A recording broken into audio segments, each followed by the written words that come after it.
Sasa tutapiga hatua kidogo ambalo ni la msingi sana. Sasa kinachotokea ni nini? Kwa bahati mbaya sana, watu wengi baada ya kuokoka hawakufundishwa fundisho la msingi. Ameokoka ndiyo, amemjua Yesu kama Bwana na Mwokozi wa maisha yake, lakini hajafundishwa fundisho la nini? La msingi. Sasa kwa sababu hajafundishwa fundisho la msingi, kinachokuja kutokea kwake ni nini? Kinachokuja kutokea kwake, anakuwa ni mtu aliyeokoka lakini asiyekuwa na maarifa ya Mungu. Mungu anasema, enendeni mkawafundishe yote niliyowaamuru ninyi. Kuna watu wameokoka lakini hawajafundishwa yote ambayo Yesu ameyaamuru, ndipo saa wanaanza kuchanganyikiwa kwenye wokovu. Lakini nataka nikwambie wewe na mimi tumepata neema ya kuyajua haya.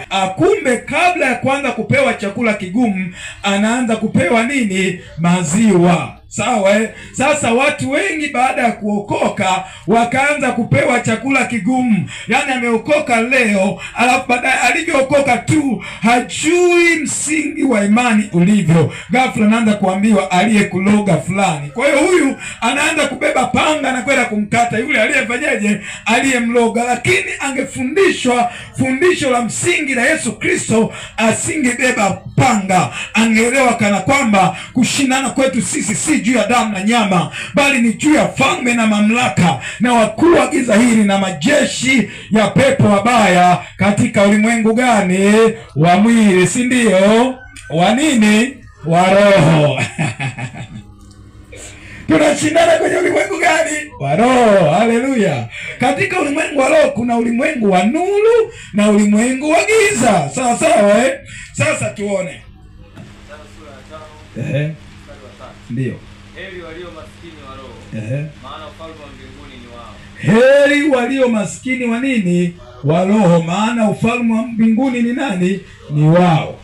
Sasa unatakiwa kujua kwamba baada ya kuokoka Yesu alianza kuwafundisha watu kwa habari ya njia ya kwenda mbinguni. Baada ya kuwaita wanafunzi siku ya kwanza kuanza kuwafundisha, alianza kuwafundisha kwa habari ya tumaini la wapi? La mbinguni.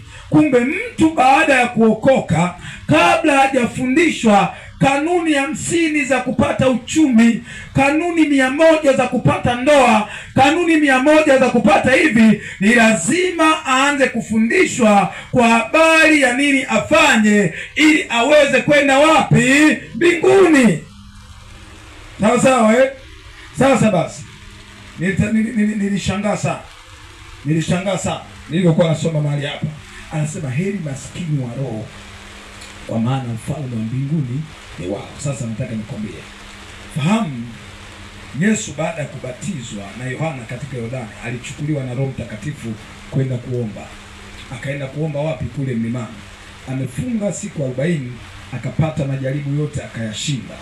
Kilichotokea baada ya kushinda majaribu yale, akarudi.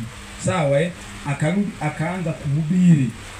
Sawa Kabla ya kuanza kuwafundisha watu, alianza kufanyeje? Kuhubiri ni kutangaza. Sawa Kwa mfano vile tunavyosemaga tuenda kuhubiri mkutano mtaani, tunatangaza habari za nani? Hatufundishi habari za Yesu, tunatangaza habari za nani? Yesu anaweza, Yesu anaokoa, Yesu anaponya, Yesu anabariki. Sasa huyu mtu akishaokoka anakuja kujifunza ndani ni namna gani ya kubarikiwa na Yesu. Kama alifungwa anafunguliwa, kama alikuwa na magonjwa anaponywa, kama alikuwa na umaskini unamtoka. Kwa sababu gani? Amempa Yesu moyo wake wote na kumwamini Yesu na kuacha dhambi zake. Mtu akiacha dhambi, hakuponywa ni kawaida kwake. Mtu akiacha dhambi, kufunguliwa atafunguliwa. Mtu akiacha dhambi, kubarikiwa atabarikiwa. Lakini hapana baraka kwa mtu ambaye anaipenda dhambi. Haleluya, watu wa Mungu, pigia Yesu makofi ya shangwe, pigia Yesu makofi ya shangwe.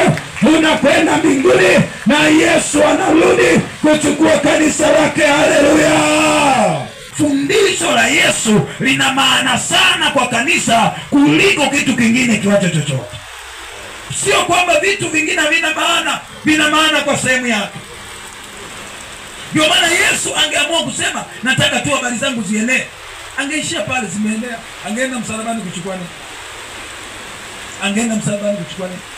Akumbe unaona, pamoja na kwamba habari zake zimeenea, kuna eneo pia lazima awafundishe watu, kuna kujidhabihu, kuna kubeba msalaba. Sasa watu wakiona habari zao zimeenea, kanisa lao limeenea, kwa mfano labda sisi habari zetu zinaenea kila mahali, kwa mfano zimeenea huku na huku, hiyo haitoshi. Kazi ya ziada ya kufanya ili msingi huu wa RBCT uzidi kujengwa. Hautajengwa kwenye kuhubiri tu, bali kwenye fundisho. Ndio maana nataka nikwambie kitu ambacho kinaitwa fundisho ni kitu cha msingi sana kuzingatia. Kanisa linajengwa kwenye fundisho. Kwenye nini? Kwenye fundisho. Yesu angesema mbona magonjwa wanaponya? Magonjwa wanapona watu. Kuhubiri habari njema nimehubiri. Kuambia watu habari zao njema nimeshawaambia. Sasa kimebaki nini? Kimebaki fundisho. Mstari wa sura ya 5 anasema, mstari wa 1 na kuendelea. Alipanda nini? Aha. Wanafunzi, mafundisho yanahusu nani?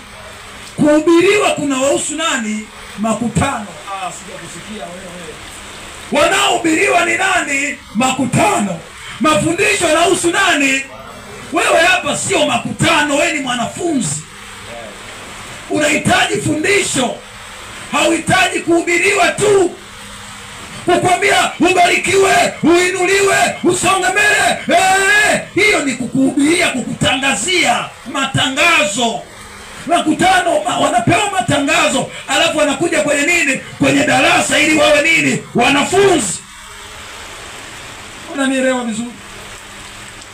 Na unavyozungumza wanafunzi, sura 12 Yesu anaondoka, ameacha wanafunzi zaidi ya 500. Usianze kuwaza wale mitume. Mitume ni viongozi wa wanafunzi. Sawa? Kwa hiyo Yesu akafundisha viongozi, akafundisha na wanafunzi wengine. Kwa hapa nazungumza na viongozi, nazungumza pia na wanafunzi.